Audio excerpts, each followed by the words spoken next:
Welcome back to Behind the Vocals. This week we have the honor and privilege of being joined by the one and only Tim Goergen, formerly of She Is a Liar and Within the Ruins, currently with Blood Throne. This is a fantastic episode. I had so much fun doing this and chatting with Tim.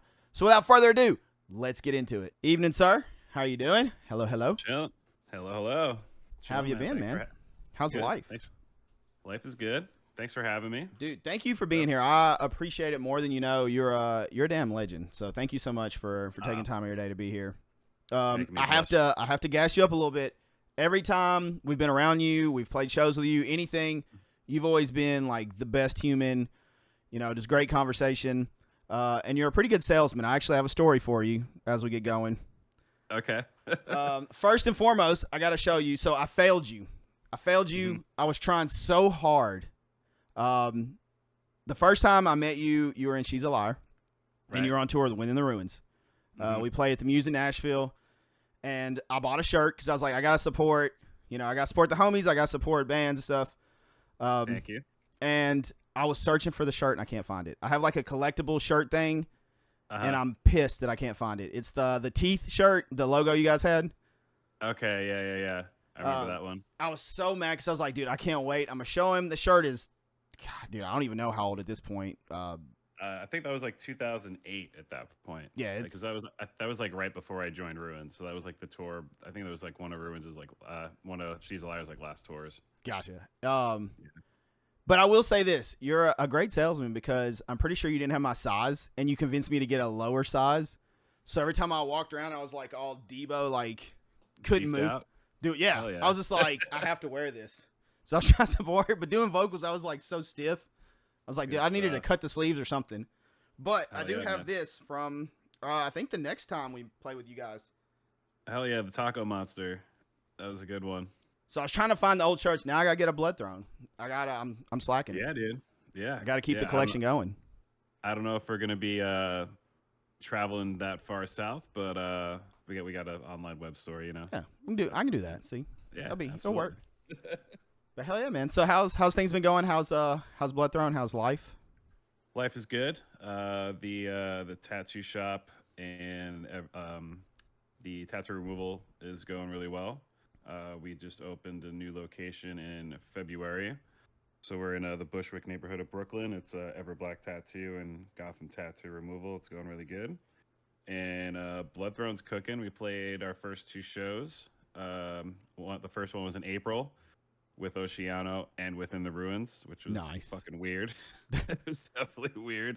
How is that? Is it like, are you still cool with all them? Like all y'all? Oh yeah. No, it wasn't weird like that. Like okay. Like I talk to those dudes on a constant basis, at least awesome. A couple times a month. Those are my brothers forever.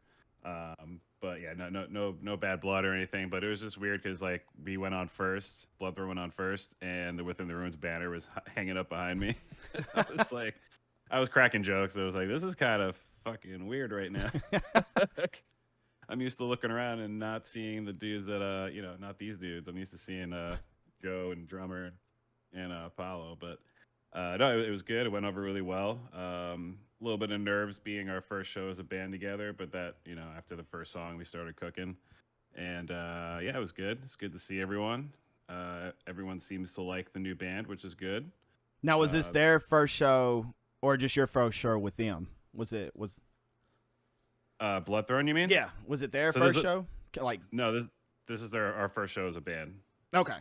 Yeah, so you've been they weren't a band before. You kind of like no. So gotcha. I pretty much constructed this band myself. Like, gotcha.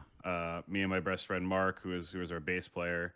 When I left the tour life, I was like, I kind of eventually want to do something. And then as time went on, I was like, I think it's time to do a new band, and took some time and got my friend Mike in it. Mike Bojan, who used to play bass for Ruins for a short amount of time. And he was a guitar player for She's a Liar. If he does look familiar, he was in She's a Liar. So definitely some familiarity right away. And then met Josh Gomez. He's in The Machinist. He plays guitar on The Machinist, local band here in New York. And then we met James Knorrell, who's a savage drummer. Definitely one of the best drummers I ever played with in my life. So crazy. Formed the band.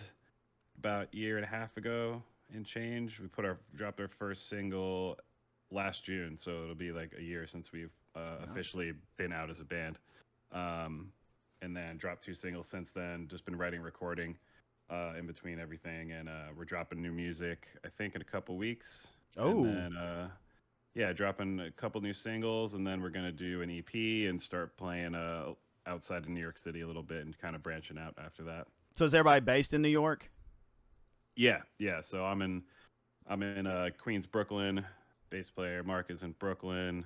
Our drummer lives in Harlem, which is like where Columbia University is. Yeah. And then Mike is also in Manhattan. Josh is in Queens. So yeah, we're all New York City boys. Hell yeah, that's awesome. Yeah. So I gotta know, how was it after Within the Ruins? Did you just have like the itch again? You're like, I miss playing music, I want to get back in, or because I know you had your reasons for stopping and everything, and yeah, it's always in my blood. I've been in a band since I was like 14 years old, man. This is like the longest period without either being on stage or doing something full time musically. I did like guest spots here and there, and whenever like homies would roll through New York, they would call me up on stage and stuff. But that's not the same. But yeah, you know, so yeah, I would say, because it's been 6 years since I left Ruins. I would say like on the 3-year mark is where I was like, okay, it's time to get going again, because you do it for so long. I had like a small like identity crisis. I was like, who am I if I'm not a singer in a band? So I had to. Luckily, I found tattoo removal, and I kind of reinvented myself that way. Hell yeah! But yeah, it's good to feel like myself again and be active and writing and recording and playing. It's like I can't tour anymore, unfortunately. It's a young man's game, especially when you're traveling in a van and stuff. So that's why I had to leave Ruins, was because I just couldn't tour full time anymore. It's not for the faint of heart. Touring is brutal. It's not the glamorous lifestyle. From I didn't do it definitely the extent you guys did it, but I mean everything I've heard, it's not the glorified thing you see like on movies and shit like that. It's rough. A lot of good times that I wouldn't trade for the world. I got to see the world. Some of my best friends. You guys went everywhere pretty much. Like Japan, you went all over, didn't you? Yeah, we went all over the place. Went to Russia. You can't go to Russia now. Went to the Ukraine. You can't go there now.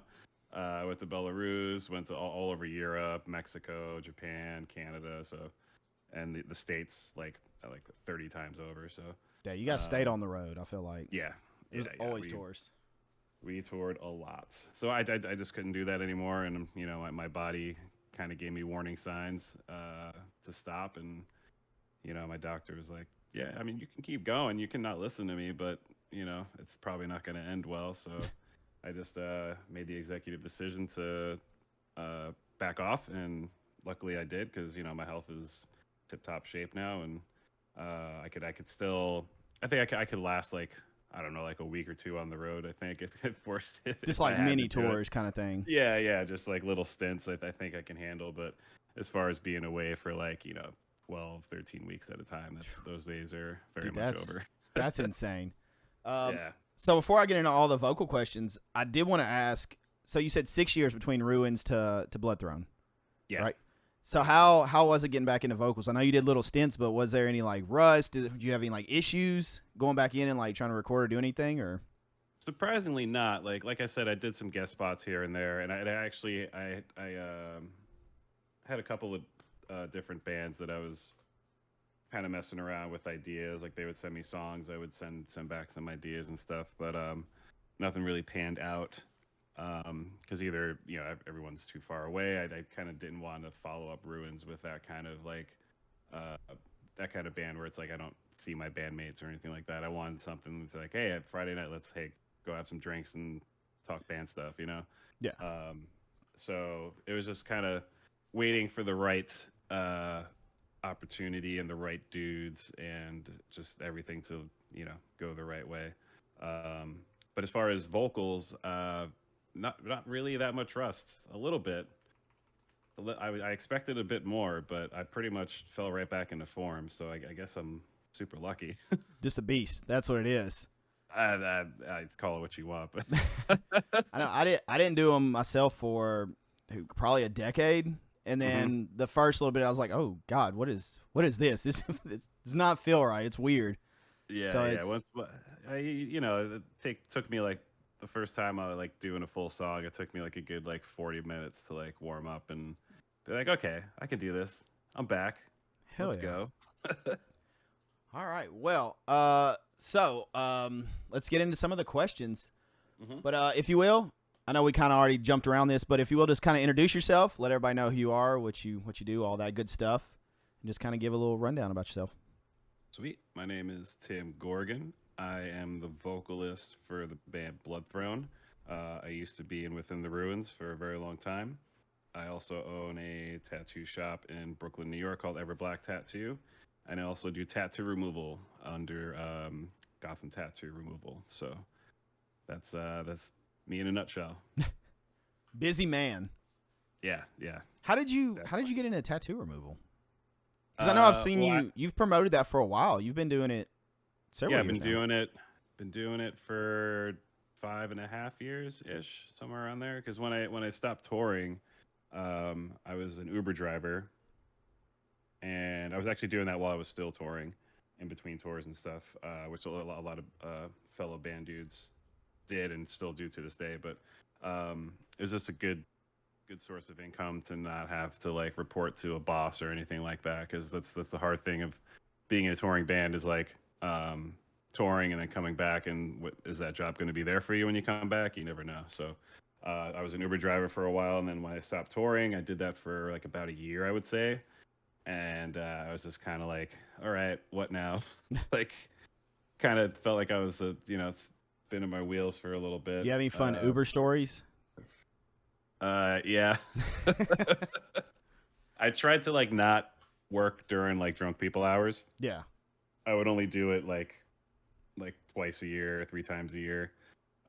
Just because, no one wants to deal with that. So I would usually work from like noon to about like, I don't know, like 9 o'clock. But one time I picked this dude up from a bar. It was like right after like happy hour. So it was like around like 6, 7 o'clock.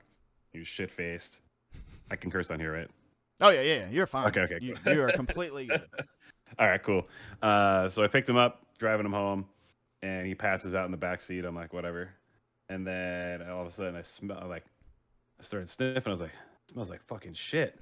And I look back, and I'm like, this dude definitely shit his pants. So I pulled over, opened the door. He was still passed out, and sure enough, his fucking pants were brown and stuff. I was like, I yanked him out of the car. I was like, you're home, dude. Meanwhile, he was like 10 minutes from his house still. And luckily nothing like got stained on the seat. I cleaned it right away. Nothing fucked anything up, luckily. But I was like, fuck, man.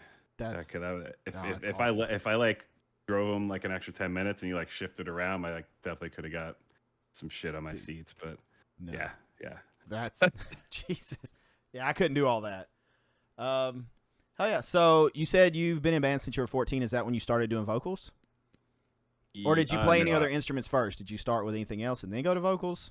So yeah, I started out on guitar. I'm not really a good guitar player. I would say I can hold a riff pretty good, but anything outside of that, I'm not that good. And I wasn't that good back then either. So me and my best friend John at the time, he was a drummer. We started a new metal band called Purity in high school. So we were about like 13, 14. And then some other friends of mine they were in like a thrash band, and we would like hang out, and they had a practice spot in their parents' house in the basement. So just one day they were ripping Pantera covers, and I randomly just picked up the mic and started going, and they were like, dude, you're kind of good. I was like, I'd never done it before. I guess it feels good. So time went on, and I actually joined that band as their vocalist. And the band was called Rotten Pain, which is super... Rotten Pain. Yeah, pretty metal, right? Oh, hell yeah. So yeah, did that for, I don't even know how many years. Pretty much through high school, through the rest of high school, so for at least like 4 years. And that's where I really got the itch to like be in a band, because we were pretty good for a local band, especially a bunch of kids from high school. We were pretty good. And we would. How was the scene up there then? Was it pretty good or? Oh yeah, the New York metal scene's always been awesome. So we were in Westchester, New York, which is like the suburbs, and we had a good scene there too. But we used to come down to the city and play. We used to go up to Poughkeepsie and play. I used to go to Connecticut and Jersey and excuse me. Yeah, we used to open up for national acts here and there. Hell yeah. And yeah, that's where I really got the itch to go do it. Because after that, I didn't stop. Like when that band was kind of like towards the end, I joined another band, and then when that was towards the end, I joined She's a Liar, and then Within the Ruins after that. So, and usually no longer than like a couple months in between each band. So that's pretty much all I knew since I was 14 until I quit touring. Yeah, so a very, very long time. When you picked up the mic, how did you just start screaming? I mean, how did you learn? Was there anything you like looked up or anything, or was it just all like trial and error? Were you just like, okay, this doesn't feel good, this feels good, like this shit hurts, this doesn't, like don't do this? Pretty much big time trial and error when I first started. But I guess I kind of a natural, I guess. I didn't know what I was doing was wrong or if it was right. I just knew that it sounded good at the time and it didn't hurt. Yeah. So I just kind of rolled with it, and then eventually Melissa Cross came out with the Zen of Screaming. I forget what year that was, but that kind of changed the game as far as like 2011. I mean 2012, somewhere, or maybe 2010. I think it was way earlier than that. Oh, was it? Sorry, I just had to move my fan over. Oh, no worries. Yeah, I think it was. I feel like it was like 2006. Oh wow, like that. I was like way off. The very first one, and that changed the game as far as like my preparation and the way I would warm up and the way I would project and just pretty much everything. And that kind of bled into how I would not only do things in the studio, but how I would do things on the road as well. Gotcha. Melissa Cross changed the game for a lot of people. I feel like before then, it was like you said, just kind of, okay, this hurts, maybe we don't do this, and if it doesn't hurt, then keep doing it. But it kind of gave you a template with Melissa Cross. I remember picking that up, and I learned a ton from that myself. It's crazy how much there is now compared to back then. Like back then, there was really anything to look up. You may get like a really shitty YouTube tutorial that didn't tell you anything, but other than that, now it's everywhere. There's coaching and all kinds of stuff. A lot of tools at everyone's disposal now. And especially with dudes that are kind of changing the game and doing way different shit, like, you know, Will Ramos and fucking Ricky from Of Sulfur. Like, he's always been a sick vocalist. Insane stuff. Yeah, they're doing some I can do some of it, but it's just like, I don't know, I kind of just stick to what I do. Yeah. You know, some of it just doesn't, it doesn't even make sense. You hear them doing, I'm like, how do you even, I don't know how you come up with that. Like, where the hell did that come from? Yeah. It's pretty wild stuff. What were some early mistakes you made when you were learning? One mistake that I made was playing live, and if your monitor mix isn't good, like you can't hear yourself, trying to scream louder than the PA. Yeah. But if you're not doing that anyway, like if you're just using your normal voice, you're coming out fine through the front of house. Like the people that are watching you can't tell the difference. But for you, like, you need to hear yourself, so you kind of overcompensate for what you can't hear.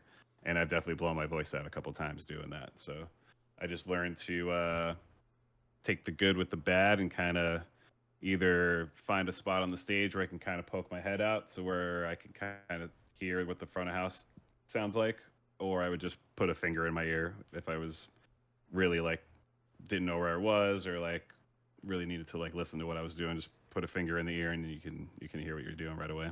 Yeah. Was there ever an aha moment, like when you were doing them, you're just like, okay, I got this, like I know what I'm doing now, I understand? I think it was just like talking to other vocalists. I forget who exactly I talked to, but they were like, "Yeah, dude, don't try to fight the PA, man. It's a quick way to blow your voice out." Yeah, I guess just through trial and error, just kind of seeing what works, seeing what doesn't work. I'm sure you've had some awesome and awful PAs over the years with all the shows. Just some that you're like, God, this is terrible. Yeah, I've played out of guitar amps for a PA. Oh no. And I played it like House of Blues with, top of the line shit, So I've definitely experienced the full spectrum. Did you ever use in-ears or anything? Did you ever move to I them? ha- I have my band Bloodthrone uses in ears for practice. I have used them. I'm not a fan because Is it it's weird to very you, especially as someone that didn't yeah use them before? yeah. It's just I need to feel the room. Yeah. I need to feel like I'm playing a show because in ears are great if for like musicians to know you can hear everything Yeah. crystal clear, but for me like to get into it. And if you're not into it, that's another thing that I figured out. If you're not into it, you can tend to push from the wrong place, and it gets a little throaty sometimes, and you tend to burn yourself out. So yeah, I need to be 100% in it, like feel it. And I've tried in ears, and I always end up taking one out. Yeah. Almost always. And any of my tour homies that I've asked, like Eddie Hermita, Phil Bozeman, and any of those dudes, are like, I always take one out. Always. It's good to keep the one in because like there's count ins for in between songs and stuff, so it's good to be on time with that. But other than that, it's like you need to feel what's going on. It's super weird the first time you use them. And every time I use them now, I'm still not comfortable with them. Like that is I'm messing with them. I'm always pulling one out. Just I don't know. I'm used to not having it. And then playing in like whenever we'd practice stuff, it's just a small room and it was loud as shit and probably half deaf from it now. So, but I just use the for practice. I use the what do they call the earplugs that like cut out certain frequencies. Yeah. I use those and it works out pretty good. I don't leave with my ears ringing too bad. Hell yeah. All right. So when you are getting ready to do vocals, when you're doing a show, going on tour, studio, practice, or you're feeling under weather, anything like that, is there a routine you do? Anything you do to prep yourself? Does it change based on different variables? Yeah, I would say studio, I do at least a 5-10 minute warm up, just doing the Melissa Cross scales and stuff like that. Then I'll do some vowel monotone warm ups. It's kind of like a me one me like those. I'll do that for another 10 minutes, and then I have this stuff. I don't have the packaging, but it's called Vocal Zone. There's like throat lozenges. Joe Bad from Pit for an Autopsy actually showed me those. He's just like, I pop one in, like you're packing a lip, and just kind of stuck on it before the show. Helps coat your throat. And I was like, okay, I'll fuck around, I'll try it. And sure enough, I can't do it without it now. Nice. But this I've only been using these for I don't know, like the past like year, I would say. But before that, I would drink throat coat, usually the Yogi throat coat stuff. Yeah. Hot water, obviously, lemon and honey, and have a little side of whiskey, and I would just kind of drink beers throughout. And that's pretty much my preparation for the studio. For live, on tour, it kind of depends. Kind of depends how I'm feeling, how deep you are on the tour. Usually just do a quick warm up, some push-ups, get the blood going, and then I usually have I'm usually very calm before the set. If anyone's ever seen me just standing side stage like moments before we go on, I'm very like even keel and chill, and then you just flip the switch and go ape shit. Hell yeah. But if I'm like sick on the road or anything, I would just more tea, more lubrication.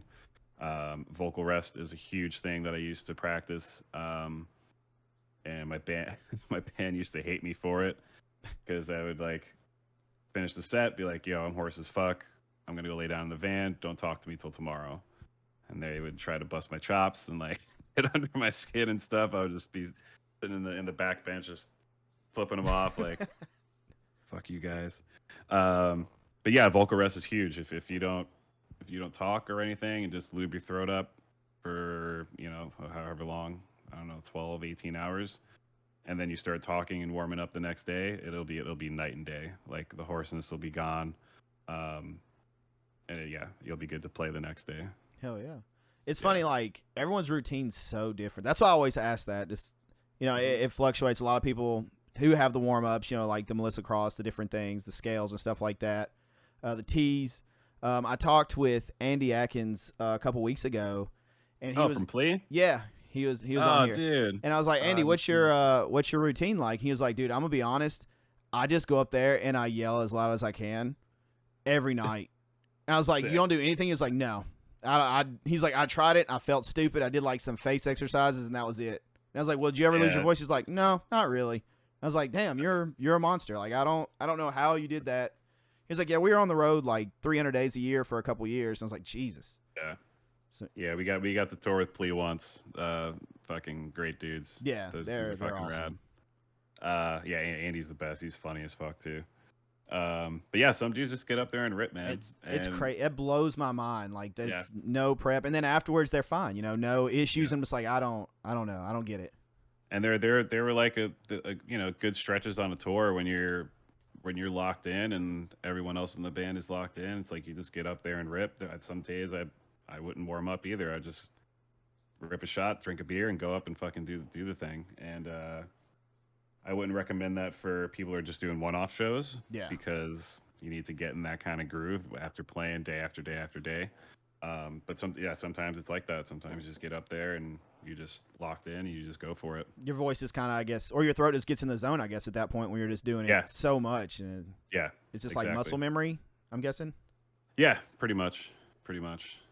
So was it pretty rough on tour though? Because like I said, you guys toured a lot. I mean, obviously, you were on the road all the time. Did you ever have any scary moments where you're like, I don't know if I can perform or? Yeah, I had strep throat a couple times. That definitely sucked. That'd be rough. Never had to cancel any shows though. The only time I had to cancel anything was when my blood pressure gets too high. That didn't start happening until my later years in the band though. But throughout my 20s, early 30s, just strep throat, just basic sickness on the road, like feeling like dog shit and having to get up there and do it, Yeah, it's crazy. It's a lot of wear and tear on your throat too with the.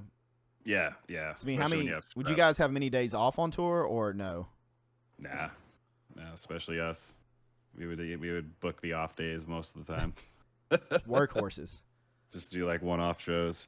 No, I mean you'd have days off every now and then, but they'd usually be like drive dates where the dates are really spread out. So you have like 2 days to do like a 12, 13-hour drive.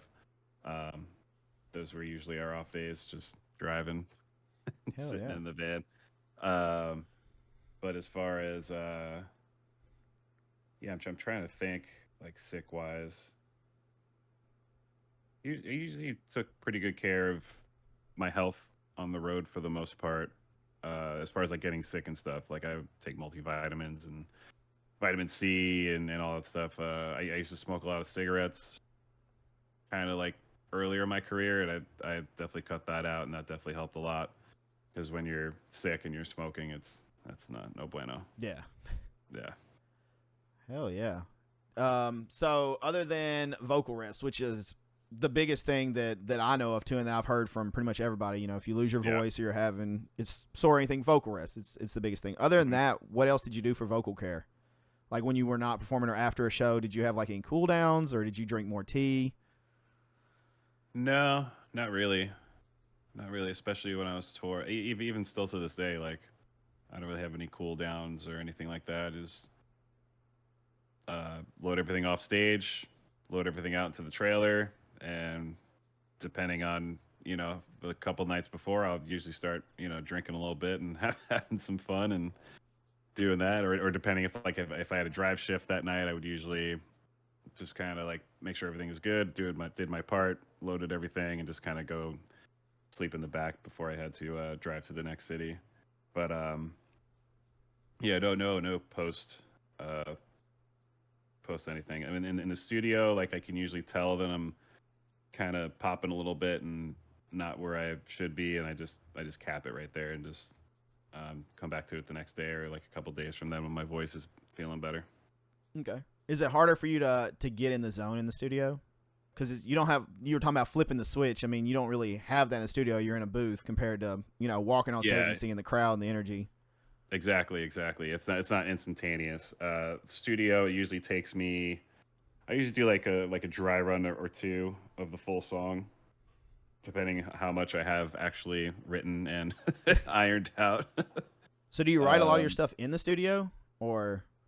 When I was with Ruins, yeah, because we had such a grueling schedule. It'd be like touring, and then you'd have to like write on the road, and then get home. Very limited pre-production because we weren't home for that long, and then straight into the studio. So there'd be, I would say, every album there is like 2 songs at least that I wrote in the studio as I was tracking it, which sometimes the best shit comes out that way. Yeah. But now I have more than enough time to work on stuff, so everything is very, very diligent. I usually have a writing process where I write lyrics, and then I go in and I do like rough vocal patterns, and then I'll fit the lyrics to those vocal patterns, and then I'll come in to track it. Hell yeah. Yeah. Which I like doing that way better.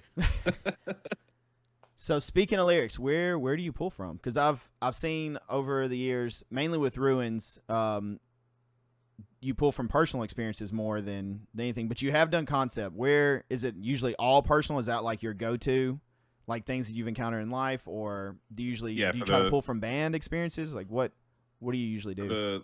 For the first 2 records, it was all personal. Invade and Elite were all personal. Obviously, Phenomena was all concept. That was my first time doing anything like that. So now I kind of do a mix of both. Kind of depends on what the song calls for. Okay. With Blood Throne, I've only done 1 personal song so far with Blood Throne. That'd be Wronged. That's the only thing that was personal. The other 2, I've just been in kind of just like storytelling kind of stuff. The stuff that I just kind of made up. So it's kind of, it's fun having not being like a one-trick pony. Yeah. Because there's only so much personal experience you can write about. Especially I've done like 5 albums plus the stuff that I've done before Ruins and stuff. So a lot of my dirty laundry's out there, so to speak, I guess. Is it harder to get into concept stuff than personal? Because obviously you have more of an emotional attachment to personal. You know, if it's something that happened in your life. Right. Well, it's kind of like what the song is telling me. You know, I've said this, you know, throughout my whole career, but it's like I always do what's best for the song. I never try to force it in any kind of direction, even if I am feeling something like personally that I'm going through. Like my dad passed away this past September, and I just haven't heard the song yet to write about it. So it's just I just put it in the back of my mind, and when I hear the song that it's meant for, then I'll go for it. But yeah, just kind of feeling the vibe of the song and just kind of going from there. I've scrapped a lot of lyrics in my life, just like written full songs and then being like, just going to like rough stuff out. It's like, this isn't fucking working. Yeah. And that's, and then writer's block, of course, sucks. But I kind of, to avoid writer's block, I kind of do exercises where I'll just look at just something random, just like I don't know, like a street sign or like a rock on the ground, and I'll try to write a couple verses based on that. Like, what has this rock been through? Like, what is a sign seen? There's this kind of stuff like that, just to kind of like work through stuff where it's like, I don't know what to write about, and it's just like, well, you could write about a lot of shit and just kind of work through it. And sometimes you come up with some sick stuff and just write it down in your notepad and save it for a rainy day, and just kind of, if it pops in your head where it works in the song, just go back to it and build off of it. And yeah, that's been a cool exercise. I've been doing that for, I don't know, like at least the last decade. Wow, I've never heard that one. That one's awesome. I really like that. A good friend of mine, he actually told me one thing, and we'll talk about tips later on, but one thing for like songwriter stuff, he recommends something kind of similar to that. It's pretty much you just get a notepad. You don't think about anything particular, no topics, and you just write. Just whatever, comes out right then. And then you go through and you kind of dissect and like break it down and try to figure out, what you're talking about or what's going on. Yeah. It's just like an exercise. But that's really cool talking about like different inanimate objects and things. That's I like that a lot. Yeah, do that, and then like sometimes, obviously, if this happens to every vocalist, you just get like a one-liner that sticks in your head. It's like doesn't have to go with any kind of song, just like a sick one-liner. It's like, dude, that would go sick in a fucking song. Put that in the notepad, and then like just keep it, because sometimes like that perfect song will pop up. You're like, that's it, and you just build off of that one-liner and go from there. So with the concept, is it harder to get into live at all, or are you still just as invested as something that's more personal? Obviously not as invested. Like I'm not as emotional about singing a song about vampires, right, as I would about singing about something personal. But when I track the songs, I just make sure to just kind of like channel what I'm feeling that time, even though I'm not writing about what's going on in my life on that particular song. Just taking whatever life experience that I'm having, negative or positive, and just kind of channeling that and putting it into the performance of what I'm singing about. Okay. And that you just kind of like mental notes when you're doing that, and then like when you go to play it live, it just kind of like triggers those emotions, and you kind of hit stuff a little bit differently. Yeah. Okay. Gotcha. Yeah. Is there any lyricists that you look up to or that inspire you? Oh yeah, for sure. First and foremost, I would say Corey Taylor. All the Slipknot stuff, Stone Sour stuff, dude. That dude He's is such a great front man. It's magician with fucking lyrics, and as far as a front man too, yeah. And a vocalist. Just that, yeah. I got to see him live for the first time a couple years ago, and I was just blown away. I was like, this shit's crazy. Like, it doesn't even make sense how good they are. Yeah. Phil Anselmo and Corey Taylor are big, like, top vocalists for me, and lyricists and all that. You can kind of hear it in my voice too. That's like the bass line for me, and then I go and do my own shit. But as far as lyricists go, I would say Trevor Sternad, Black Dahlia Murder, rest in peace, dude. He was another one. As far as storytelling goes, because I might be wrong, but I would say like most of their stuff is storytelling. Yeah. And I definitely took a huge page out of his book when I started doing that. I was like, dude, this dude, he paints a picture pretty fucking well. You kind of do the same hand movement as him. He like has that sorcerer, like wizard casting spell on stage. I noticed you do that a lot too. You kind of have the hand going.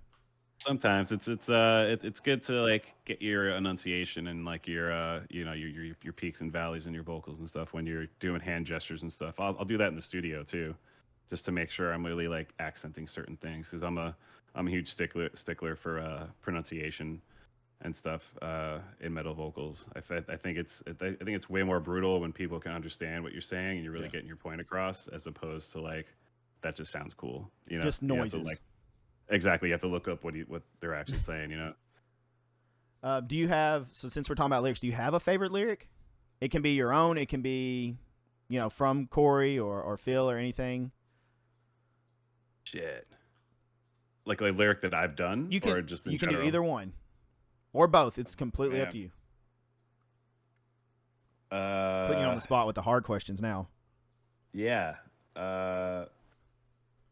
One that I've always been super proud of is in a song off of Phenomena, where I go, "This utopia was built on horror," and it like repeats and it gradually gets more intense as it goes. I was always like super stoked on that. We put it on the back of a shirt too.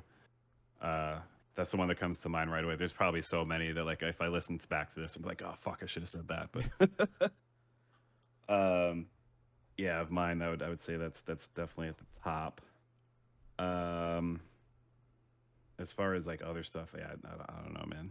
That's like a tough question. It's just flooding my mind with like every song I've ever listened to, It's a tough one. It's hard. And for me, different lyrics hit at different points in your life. Like 10 years ago, my favorite lyric may have been something completely different than 9 years ago. Like it just depends on what was going on. Yeah. But hell yeah. So do you have any tips for new songwriters? Lyrically, patterns, flow, anything like that? Like when it comes to writing? Yeah, I would say definitely ad-lib a full song out with your band if you can, if you know, if you're not just a studio thing and you guys can practice together. Definitely try to just not even have any lyrics in mind, just kind of get the feel of the song first. Yeah. Get your what kind of patterns you might want to do, and then just kind of come up with lyrics after that. And then you write your lyrics, then you go back in and you try to fit those lyrics to what you were doing as far as like ad libs and stuff. And then you demo, and then you jam on it with your band. And then you're like, okay, this sucks, this is cool, and adjust, and then you go and track the real thing. Hell yeah. Yeah. Not always doesn't always work out like that, especially with Blood Throne. We've there's only been like 2 songs that I've had that process to been able to do that with that process. But if you can't, I would say just kind of get a feel for the song, write some tentative lyrics out, and then just kind of start fitting stuff the way it would sound, the way you think it should sound, and then listen to it back, live on it for a day or 2, and then go back and just kind of tweak stuff before you go and actually record the full thing. Okay. Because once you start playing it live and it's already out there, you can't change shit. And it happens to everyone, dude. There's been so many times where it's like records out, start playing the songs live, and you start doing things a little bit differently, and it's just like, shit, I should have done that. Do you have one right now that sticks out to you like that? That you've done? Not necessarily. Just like little stuff. Just like little, maybe like a little inflection in my voice, or just like maybe like cutting a scream short a certain amount, or carrying a scream a little longer than what's on the record. Just little stuff like that. Okay. Because once you start playing, you get more and more comfortable with it. Obviously, you kind of insert stuff that works even better than what you originally did. So. Unfortunately, like I think Lars Ulrich said it, he was like, a song is never done, because the more you play it, the more you're going to get better at it, and like the more you're going to put yourself into it and change stuff. So I guess that's like a musician's curse. Not just vocalists. It's the same thing for drummers, bass players, guitar players. It's across the board for sure. Oh yeah. So how was it writing vocals and songs over we'll just do the 3 bands, She's a Liar, Within the Ruins, and then now Blood Throne? Because it's different styles for sure. Within the Ruins, I don't even know how. Was that a weird adjustment to go to that style? Because they're very, technical breakbeat stuff, like all the things that go on to them. Was that tough at first? It was. Well, She is a Liar. We were a 2 vocalist band to start, and one of my best friends to this day, Armando. We would write songs together, and that was my first time up to that point doing that. And that, like, I still hit him up to this day with like lyrics and stuff and demos. I'm like, dude, tell me what you think. We still riff on each other and bounce ideas and stuff. So that's definitely super helpful to still have that like second half of my brain just like validating like what I think is sick. It's actually sick. It's pretty nice to have still. But as far as like going into Ruins, like that was definitely an adjustment, because She's a Liar was pretty much like like a deathcore band, pretty straightforward stuff. But learning the Creature record was what really helped me, because I learned the whole record, and we toured on that for I don't know, a year and a half before I started to have to write my own shit. So that really kind of got me pretty adjusted into what the guys expected, and kind of put my own spin on it while staying true to the sound, but making it like elevating it at the same time. So it was a fun challenge. Yeah. And after being in Ruins, like I don't think anything can really rattle my cage. How Joe writes is crazy. Joe and drummer it's wild. The stuff they come up with. Yeah, he would send me some demos sometimes and be like, "Really, dude?" He's like, "Yeah, have fun with that." I'm like, "Fuck." But then I would come back in the studio and be like, "That's fucking sick, dude." I'm like, "All right." We would definitely like push each other, Yeah. Because their musicianship is fucking ridiculous. So I always felt it necessary to up my game and to stay on par, or try to elevate my shit above theirs every now and then. It was a very healthy competition, and some badass music came out of it. So How's the dual vocalist thing? Because I know they're there for a while. I guess after Despise Icon, you saw more of those starting to happen around like scenes and stuff. But like, how was it doing that? Was it weird writing with like a second voice or like? No, writing was pretty seamless. That was like that clicked right away. That's why, because he was the original vocalist of the band, and I would just like sit in on practices and stuff, just like as a homie, and just hop. Like I was like, let me try to hop in on a part. We'll do some guest vocals, and then it just kind of like, he was like, do you want to like do this? Like Despise Icon's doing it, so we kind of have like the okay to do it. Like it's not frowned upon or anything. So the only thing that was difficult, I would say, was live. Just delegating like who would say what as far as like talking to the crowd, who would say what and when, like in between songs, like that kind of stuff. Like because like at first we would just like jumble over each other and it'd sound like a fucking mess. So we would have to like come up with a script for like the whole set and like who's gonna do what when. And it's funny because when Volumes was first breaking out on the scene and we played with them, I was like, hey, I used to be in a two singer band. You guys definitely need to like figure out like a script, because they were doing the same thing. It's easy to, because like you're both amped up, you're both frontmen, so it's you just definitely need to give each other the space and delegate a certain part that's appropriate to like that specific frontman, you know? Yeah. Oh yeah. So did you ever have a favorite song or part to perform live? And they can be, you know, She's a Liar, Within the Ruins, Blood Throne, or all three. Was there any that you look forward to? Because we all know there's songs and parts you're like, this suck, like, well, not necessarily sucks, but you dread doing it live. You're like, okay, let me get through this part. But then there's parts that you're like, I can't wait. You know, it could be call outs or whatever. So I would say Blood Throne. By the way, it's very easy to write for Blood Throne. I didn't get to that for the last question. Very easy, very seamless. But as far as, I would say, we play a song called Wronged right now, which is the last single that we put out. And the chorus line is, "You're fucking dead inside." And at the end, there's like a pause with the bass part, and then it comes back in, and I do like a huge like, bleh, and that's always super fun. As far as Ruins goes, I loved playing Elite a lot, especially when the repeat part was like, "We are Elite," and the whole crowd would like climb on top of each other and try to grab the mic for me. That was always fun. And singing the chorus for Gods Amongst Men still gives me goosebumps to this day whenever I hear it come on my shuffle on my iPhone. Just like huge fucking crowd response, people singing it back to me. Like I'll never forget that. And She's a Liar. We had a vocal break in one song, and the line was "Suck my dick, bitch," and that got pretty popular. So that was always fun to play live. That's what comes to mind right away. Yeah. Oh. fun stuff. Oh yeah. Did you have a favorite call out? And did you ever do like weird call outs, or were you always kind of serious? I would have fun with it for the most part. Because some bands are, all business, all like full serious. You know, just... I mean, I'd have like a script per tour. I would pretty much follow that script every day. But you read the room and you get certain vibes off of. If the crowd's not feeling it as much, I would pump them up a little bit more.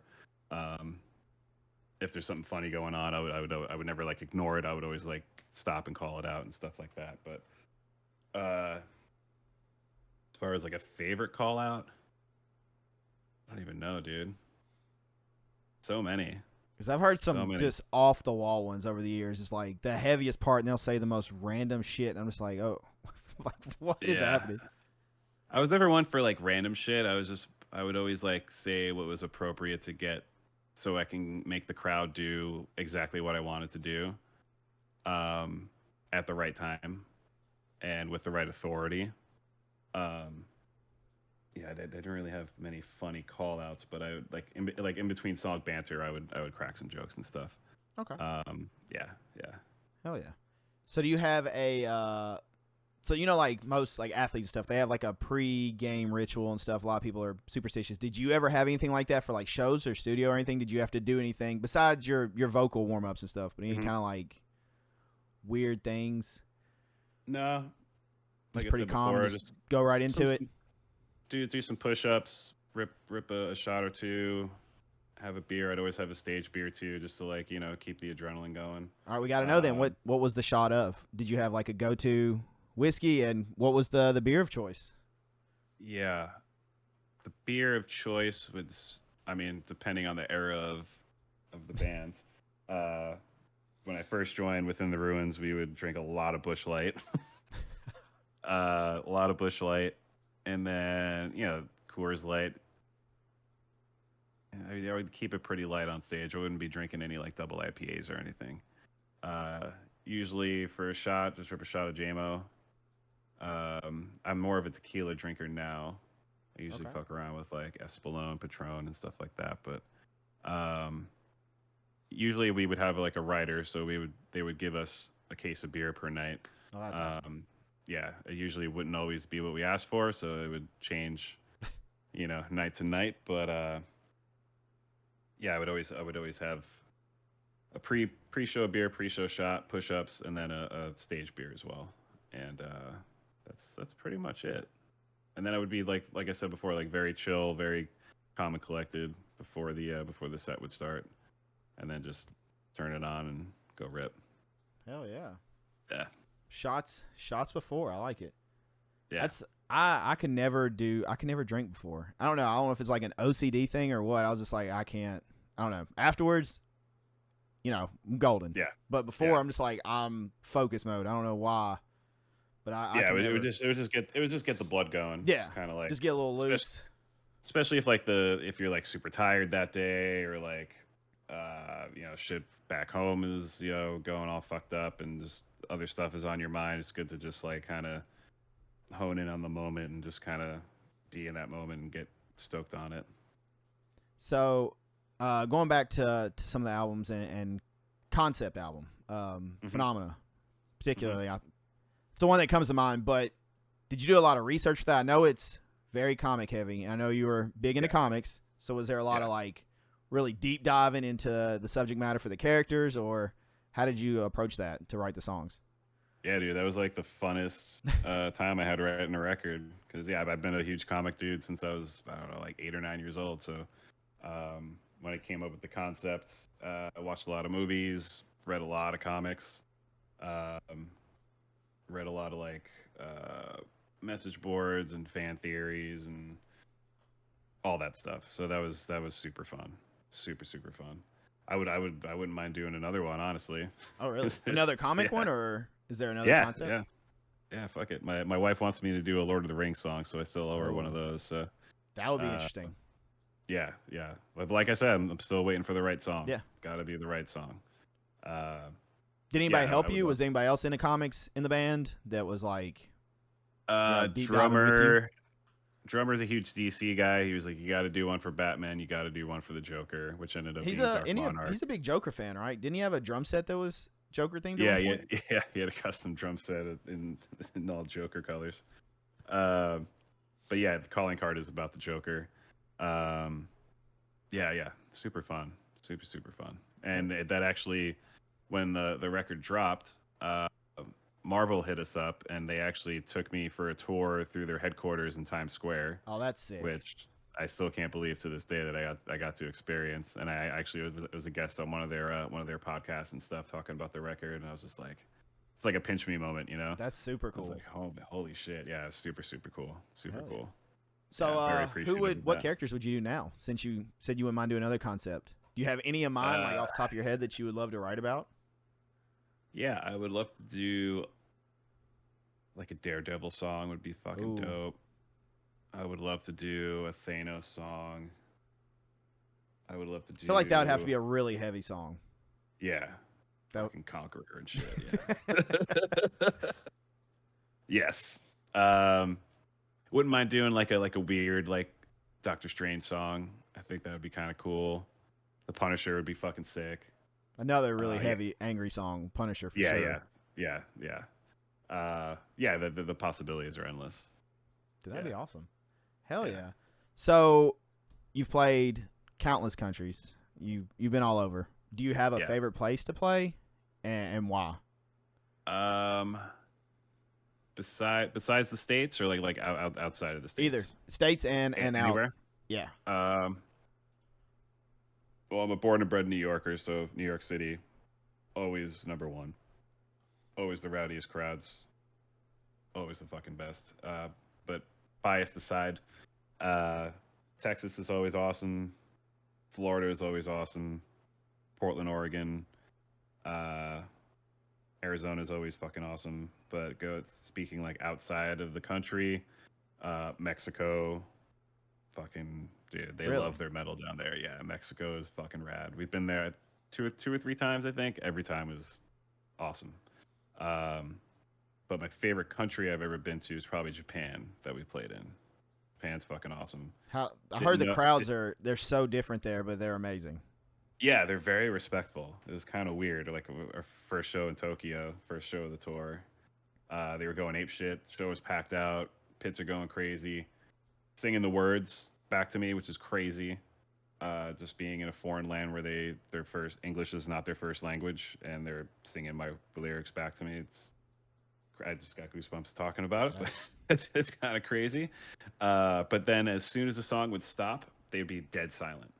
That's weird. Dead ass silent. And I was like the air got sucked out of the room. But that's just the way they show respect. That's just a part of their culture. And after the show, we would do like a, chill by the merch table, shake hands and stuff. Literally every single person that was at each show would wait to like shake our hand, take pictures with us, sign stuff. Like, wow, no joke, like everyone. And they were all super polite. The food is amazing. Me and my wife went there for vacation last year because I wanted to go back so bad, and it was great. Yeah, I love it over there. Hell yeah. That's super awesome. Trying to think what else I got for you. We've pretty much went through all the questions. Do you have any tips for new or aspiring vocalists? I would say don't give up, because it's fucking hard, dude. It's hard to be a vocalist, Well, the music industry in general is hard, right? I mean, as someone who was in it for, I mean, you've been in it for how many years now? You've a lot of experience with labels, management, all the stuff. Yeah. It's always weird because I always like think about like the beginning and then what I went through and now, because I'm essentially starting over now with a new band. We're unsigned. I'm doing everything myself. It's just kind of like a callback to when I was playing in local bands back in the day. Do you have any desire to be signed now, or do you think there's any point in it because the music scene and industry has changed a ton with how streaming and everything now? Is there any motivation to even go that route? If the right deal came along, I wouldn't say no, but a lot of labels want you to tour, and that's not in the cards for us, unfortunately. We're definitely going to play regionally, like as far as like the Northeast. Maybe we'll even do like an East Coast run, but that's about the extent of it, because we all have like real jobs and shit. It's not like we can up and leave, but it's weird. It's funny because for our headliner last Friday, I was like going out to shows, handing out flyers and stuff. Oh wow! And like old school, I was like, this is how I know how to do shit. It's the only way I know, because I used to do this when I was a teenager, man. Like boots to the ground, get the word out, and like every show that I went to, like someone would be like, "Weren't you within the ruins?" And I'd be like, "Yeah, here's my new band. Come out to the show." Sure enough, a couple kids did come to the show, and like kids would like take selfies with me and stuff. It's like, holy shit, you're out here handing out flyers. I'm like, yeah, man, I'm not above it. No, not at all, dude. Starting from scratch, you gotta do what's necessary to get to where you want to be. You got to put in the work back then, or just in general. Absolutely. The work never stops. I would say that to any aspiring vocalist. The work never stops. Not just with your craft, but being not so much a leader in the band, because everyone has different roles in the band, but a vocalist is looked at as kind of a leader, especially on stage. If one of your musicians fucks up, the crowd looks right at you. Yeah.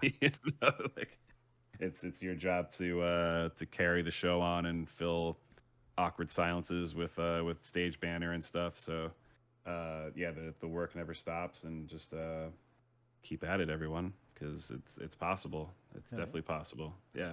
Do you have any super awkward moments on stage? Speaking of that, because I mean, oh yeah, there's all kinds of stuff that happens, you know, from equipment messing up to everything. I mean, anything and everything falling down. I've seen different ones, you know, trip over stuff or getting hit in the head with microphones or. Oh yeah, all that stuff. I've experienced it all. But like before I started touring full time, learning how to handle with that stuff was always a little weird. But I would say when I was touring a lot, I made the grave mistake of smoking a dab rig before I went on stage. That was a terrible idea because I smoke weed, but I'm not like a stoner, you know. Yeah. And that shit is no joke. And I was just like super silent in between songs, like felt super awkward, super anxious, and I was like, I'm never doing this again, and I never did. Going on stage high for me is a big no. It might not be the way for someone else, but for me, I just get very like, I just want to like chill and watch a movie if I'm smoking weed. You know, I don't want to like go on stage and talk to people. So, oh yeah, that's why I just stick to the whiskey and beer, and I'm super social and out there. Nice. Yeah. Hell yeah. Yeah. So you're a big Metallica fan, correct? Oh yeah. Okay. Favorite album? Favorite album, I would say. It always changes. Oh, okay. It always changes. I'd say Master of Puppets. Nice. But I'm not one to not listen to Load or Reload. I listen to those fucking records all the time, which people are really surprised about. That was constant rotation in the Ruins van. They get a lot of shit, those records. Yeah. Load, Reload, and Garage Inc. We would blast a lot. Sometimes more than the old stuff. So, yeah. I'm a big, I love And Justice for All. Justice for All was always and Justice for All is it kind of flip-flops between Puppets just and a great Justice album. for All. Yeah. And I love the instrumental To Live Is to Die. It's always been one of my favorites. So I actually saw this in the chat a minute ago. In any of your bands, were you guys inspired by any older metal bands? I know you said Phil and like Corey are your inspirations, but as far as like a band as a whole? Yeah. Specifically Ruins.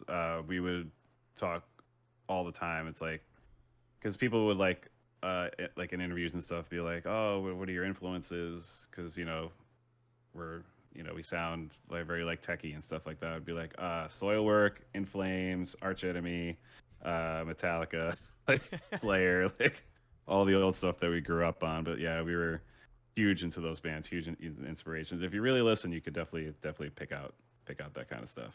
What about Bloodthrone? Any inspirations? Bloodthrone, yeah. So we, as far as Bloodthrone goes, it has like a very black metal base. Mm-hmm. So Cradle of Filth and Dimmu are like the top two. Watain is another one that we kind of draw influence from, and then from there we kind of sprinkle in a little bit of everything, a little bit of death metal, a little bit of metalcore, a little bit of everything. Hell yeah. Yeah. So it's a pretty mixed bag, but it has a very, very black metal base. Hell yeah.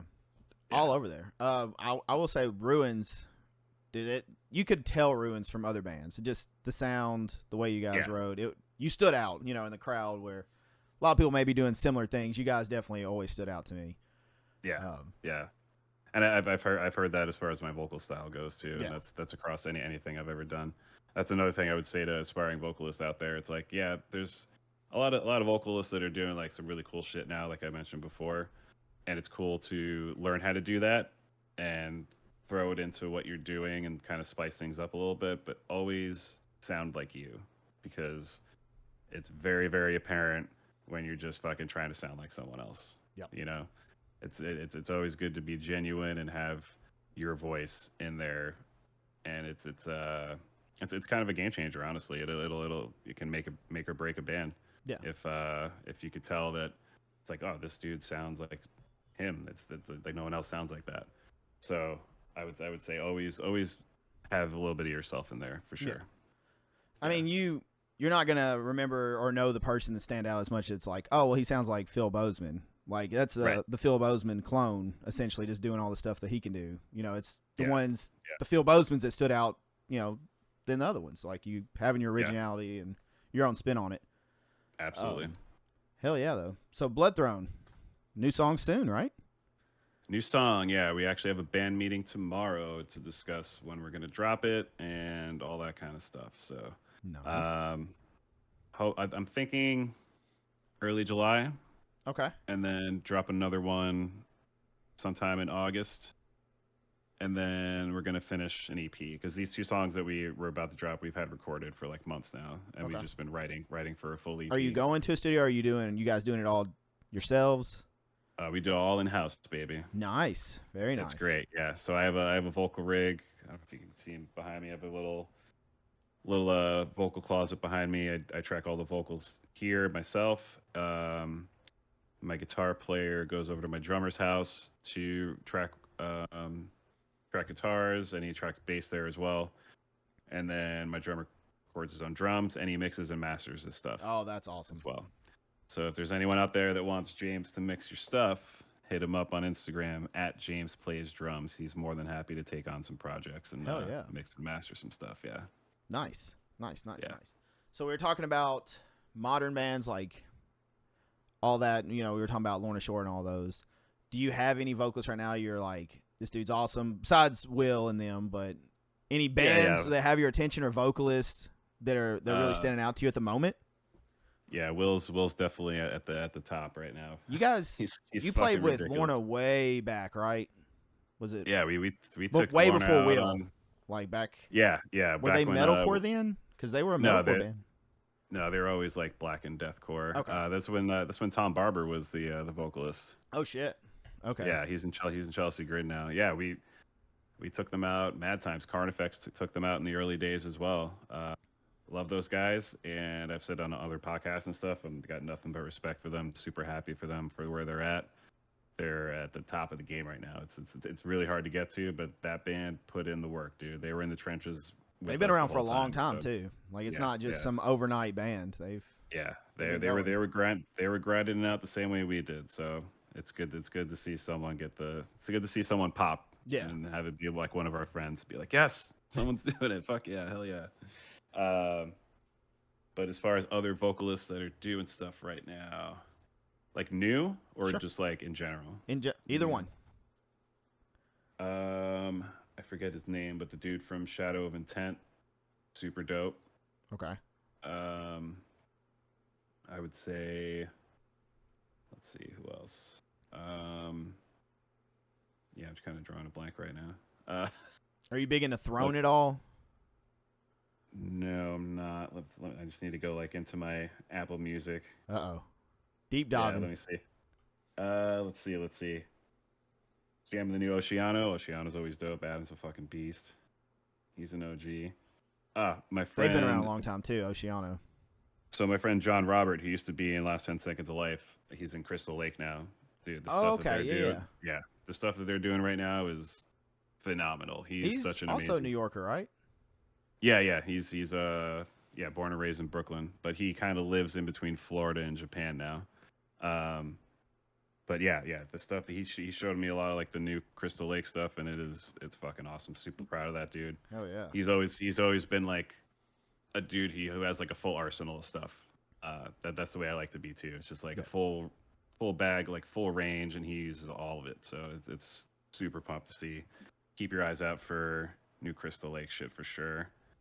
And I'll do one more. Let's see what I've been listening to.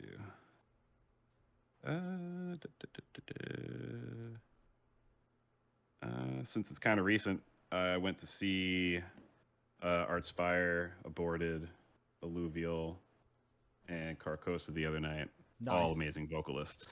Yeah. Kev Muller's one of my good friends. He always fucking kills it. He did a guest spot on one of the Blood Throne songs called The Serpent that's out right now. And singer from Aborted, I always modeled some of my stuff after him. Specifically his lows, the way he delivers his lows. He's always been a favorite of mine as well. Okay. What genres did you pull from her? Were you more of like a black metal? Like what was your like, where did you get inspiration in all that from? For this band? Just in general, just over the years. In general, it started with new metal, okay, and Pantera and Korn and Slipknot, just kind of perfecting that kind of like mid to low range.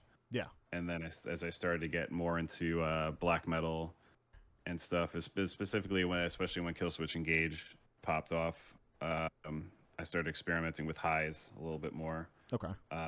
And I definitely got my highs to a point now where I'm like super happy with them. It's where I've always wanted them to be.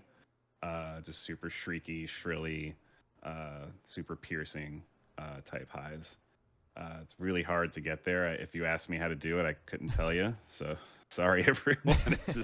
It's just something that like you just kind of hit it just right, and it just kind of goes.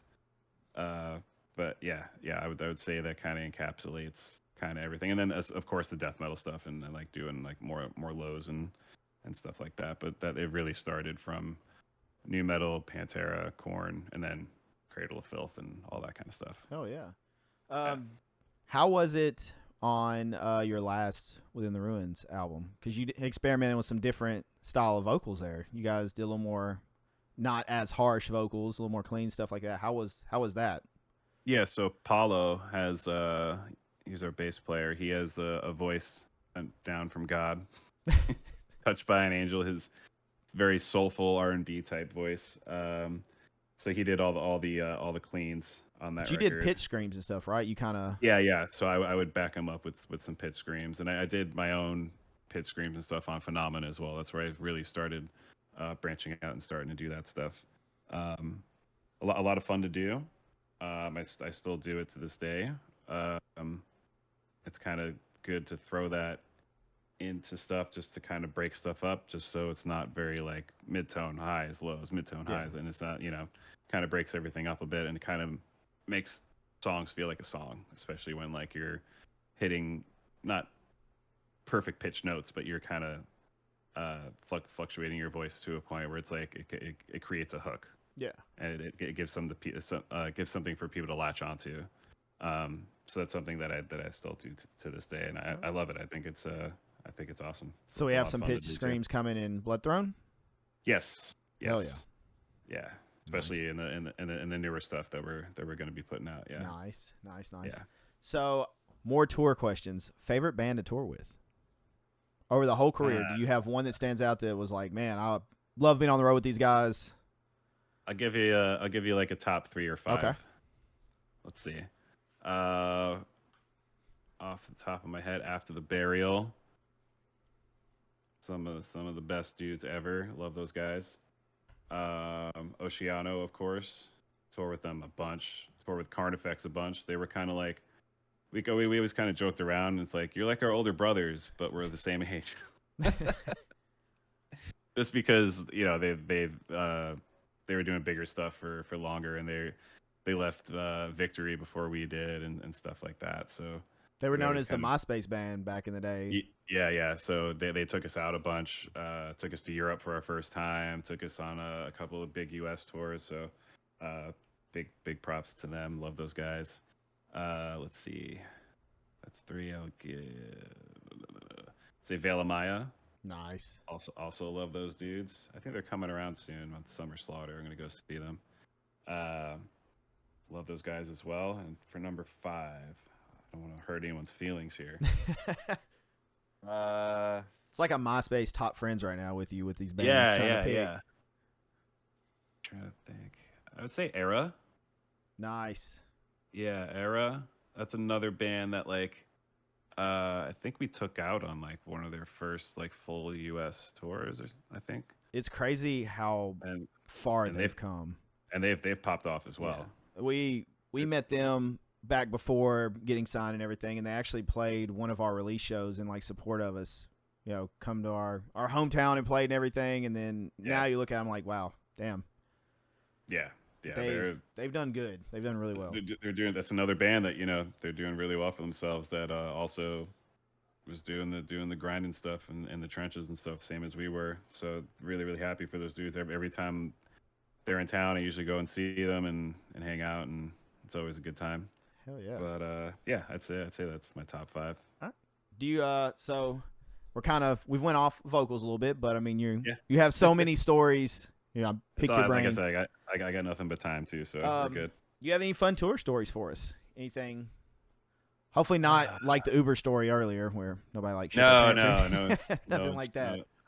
No one shit in the van. That's a plus.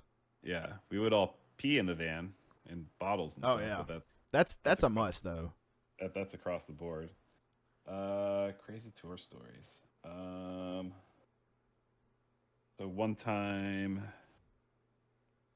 yeah, so it was us and Wretched, and I think This is the Apocalypse was hanging out with us too. That the singer, Ricky, he plays guitar for Ice Nine Kills now, but he was singing for This is the Apocalypse, and we were crashing at a Walmart parking lot, and isn't that the Within the Ruins staple? I feel like you told me this when you were in She's a Liar. They wouldn't really stay at like houses back then. They were just staying at like Walmart parking lots and stuff. Walmart parking lots, yeah. She's a Liar did that too. Like, yeah, always going to Wally World. So yeah, we would do that a lot because they allow you to park and sleep there. Just like a safety for the cameras, or was there? Yeah. They would. Most of them would have security rolling around and cameras and stuff. So you felt like kind of safe, like no one's gonna come fuck with you. Yeah. Yeah, we would just go there and like park the vans in a way that like no one can see in, and like have like little barbecues and drink beers and stuff and hang out. And there's beer in Walmart, so you could always restock if you need it. Yeah, exactly. And there's food in there too. Anything you need is in there. Perfect. So we were doing that one night. I forget where we were, but a tour bus pulls up, and we're like, "Who the fuck is that?" And then we look at the trailer, and it's all wrapped, and it's Bret Michaels from Poison. Shit. He was, I guess, he was doing like a book tour, and we were like, "Oh shit!" So we got pretty drunk. We started knocking on his bus and stuff. Obviously, he's not in there. Just his crew's in there. He's probably in a hotel or something. But we plastered his trailer with our posters and stuff, and like took pictures in front of it. And then like the next day, we get a call from our manager. It's like, "Did you guys fuck with Bret Michaels' fucking tour bus last night?" We're like, why? He's like, he's not gonna press charges because none of the tape ripped off any of the trailer wrap or whatever. But that was really fucking stupid. I was like, yeah, it was a lot of fun when we were doing that though. But yeah, I guess that's a fun tour story. I haven't told that one in a while. I'm trying to think. Just every night is always fun. Just because we were pretty heavy drinkers and stuff, so we would get into stuff every night. But yeah, I think that was something that got highlighted really quick as soon as you asked me that. Who was one of the rowdiest bands as far as like drinking and all? Born of Osiris. How did I know that was coming? Wow. Yeah, they have a reputation for being wild. Back then, I don't know how they are now. I think they've chilled out a little bit since then, but they've taken us out a bunch of times, and I was always like, man, I thought we got pretty drunk and pretty rowdy and stuff, but dude, those guys sometimes would be like, you need to dial it back. I think you guys might die soon. like you guys are my friends. who wouldn't people think would be rowdy? That is. Like what band? Is there any bands that you would never expect to be as rowdy as they are? Trying to think. A little bit of a curveball there. Yeah. I guess some bands definitely have more of like a clean cut, like. I guess the Plot in You. Really? Yeah, we toured with them a bunch before they kind of shifted their sound because they used to be pretty heavy back in the day. But yeah, because since they like kind of shifted sounds and stuff, they're another band that's killing it. Props to those guys. Yeah, they would get pretty rowdy from time to time. It's kind of surprising, but after that was like our first time meeting them. After that, it's like, okay, we're touring with Plot and You again. It's gonna get rowdy. So, what advice would you give for musicians, vocalists that want to get into touring full time? Is there anything you could tell them to pass on your wisdom? Yeah, I would say don't want to do anything else in your life If that's what you want to do, you gotta sacrifice everything, dude. Like everything, weddings, birthdays, births, deaths. You're gonna miss a lot of shit. Yeah. And just to get there it's super hard. But once you're there, don't take it for granted, because it might be your last tour. You never know. Someone might leave your band. You might have a van flip, which we did, but we kept going. Oh shit. Yeah, I had a van flip. I forget when that was. We're on our way to a Suicide Silence tour. But yeah, getting off topic. Yeah, just make that your ultimate goal and stop at nothing until you get there. That's kind of the name of the game. And while you're coming up, don't turn any shows down. You know, play everywhere, anywhere, any place that someone's going to be there to like want to hear you.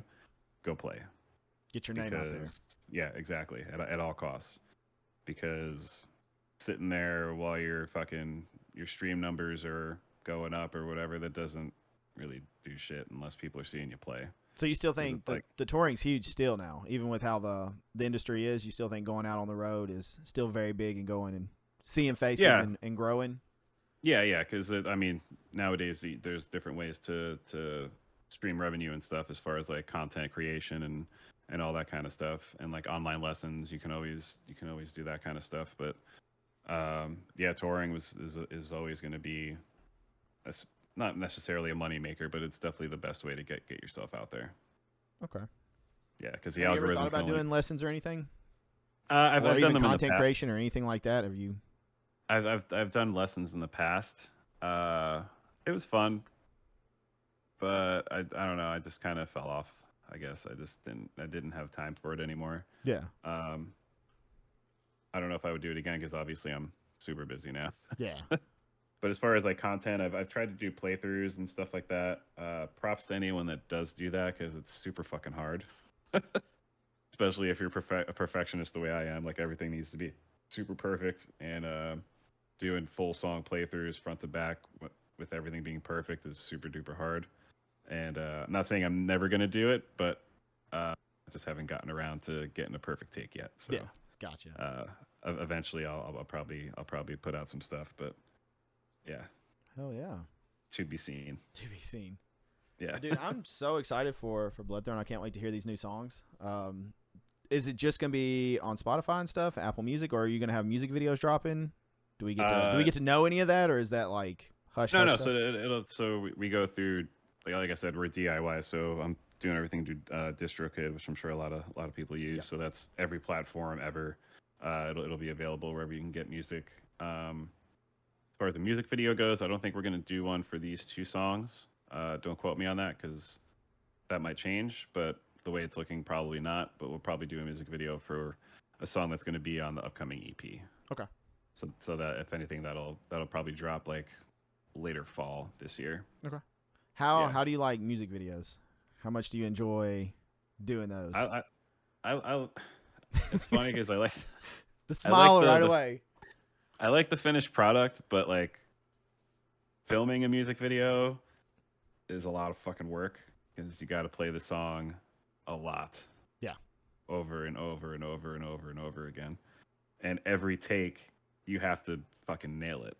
Because the one take that you don't, that you kind of like peel back and you're kind of going like 50%, that might be the take that makes the cut. And you can never get that back. So you need to go 100% every single take. So the shred neck the day after is always fun to deal with. Oh, but yeah. And the lip singing and all that fun stuff that goes with it for hours and hours. Yeah. Like you said, it's not real fun, but the finished product's fun. Yeah, absolutely. Hell yeah, man. Well, I appreciate you so much for being on. Is there anything you wanna say to anybody? You go ahead and plug some Bloodthrone. Do you have any shows coming up? I know you said you have your online merch.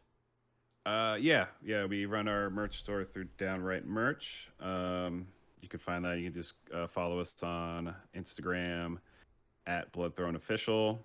You can follow the tattoo shop at Everblack Tattoo Studio and my removal business at Gotham Tattoo Removal. Don't have any shows planned right now. We just played our headliner last Friday. We're trying to book at least one more show for the summer, but then we're just going to be writing and recording and stuff, and probably playing out more in like October, November. So keep an eye out for that, and you could follow me at Tim Ruins, and that's about it. Nice. I do have another question. It's bothered me for years. Sure. Why teeth with She's a Liar? Why did you choose teeth out of everything? Where did that come from? Oh, like the logo and everything on the shirt, you mean? Yeah. From the movie Teeth, right? Yeah, with the vagina that had teeth. I don't know.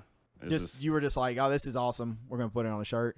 Yeah. Okay. I think. I don't know if there was a story there, because not a lot of people, unless you're a horror fan, know the movie Teeth, and so I've seen it. That's one of the reasons too. Whenever I was like, I don't care if the shirt's too small, I have to buy it. It has teeth on it. Like I have to own this. This is crazy.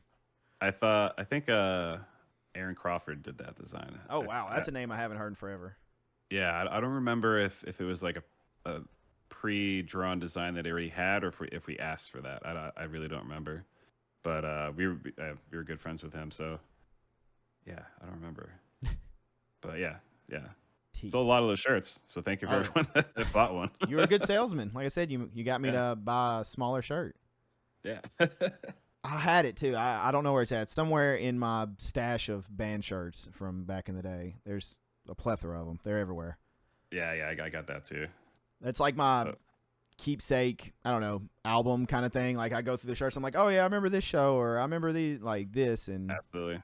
Yeah, you can always like turn those into like a blanket nowadays. This is true. Like that's actually a great idea. My wife would love that. Do that. Yeah. Turn it into like a comforter or something. She's got now where she steals the old shirts. Like she started going through them, and I'll just catch her like wearing a random shirt. I'm like, where the hell did you get that? And she's like, oh, it's yours. It's so comfortable. I'm like, yeah. Very broke in. My wife does the same thing. She does that with my socks too. Which I'm like, where the fuck are all my socks? Why is nothing matching? And I go into her stuff. I'm like, oh, because they're over here sick. Hell yeah, man. Well, thank you again so much for doing this. I really appreciate it. Last question. Favorite song you've ever done? Do you have one that you've done that you're most proud of? Yeah. Had to give you another hard one before we let you go. I would say a song as a whole, front to back. I would say Gods Amongst Men is probably my favorite. Okay. Yeah. Is that your favorite album too? From that one, or? Either that or Elite. Out of everything I've ever done, those are definitely top two. Okay. Yeah, I would say Gods Amongst Men. Yeah. Is there a reason why that's your favorite? Is there just your performance, the lyrics? Just a little bit of everything. Just has a little bit of everything that I do, and I'm super proud of.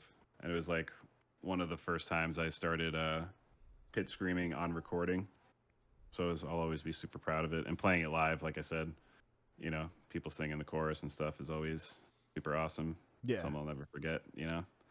And every time, like I said, when I hear it, I just get goosebumps, and I'll never skip it. I always turn up the volume and rock out. Yeah. I still like putting on the old Within the Ruin stuff and listening to it, and I can't wait for Blood Throne. I'm excited for all the new stuff. If you guys ever come back down to Tennessee, I know it's a little bit of a stretch for you, but if you ever do, let me know. I would definitely love to swing by and support you guys. Like I said, it's not out of the realm of possibility. We're starting regional first, and then kind of gonna see where it goes from there. Sadly, the Muse is off the table, though. You won't be able to go there in Nashville. It's a Domino's pizza now. Oh wow! Of all the things, it's Domino's. Damn. Yeah, that's kind of a landmark of sorts, right? Jeez. That's crazy. I think it's the Inn now. I think it's where everybody's playing up there. Okay. Yeah, I think that's right. Yeah, we never played there. But yeah, man. Thank you so much for doing this. I appreciate it. I appreciate your time. Yeah. Thanks for having me. Absolutely. Any final words you want to leave everybody with before we disconnect? I think I already plugged everything, but and all the stuff will be in the description too. I'll have all that. Yeah. Sick. To all the vocalists out there, to keep doing what you're doing, hone your craft, and don't give up. Fucking keep doing the thing. Hell yeah. Well, I appreciate you, Tim. Thank you so much for coming on, man, and you have a great rest of your evening. Thank you, man. You too. You too, man. All right, later. Cheers. Thank you all so much for watching or listening to this episode of Behind the Vocals. I hope you enjoyed it as much as I did doing it. Tim's links for his band and everything are down below. Please go check them out. Show him some love. Go to a show. Buy merch. All that stuff. Support the homie. Thank you all so much for supporting this series. I really appreciate it, and I'll see you guys and gals on the next one.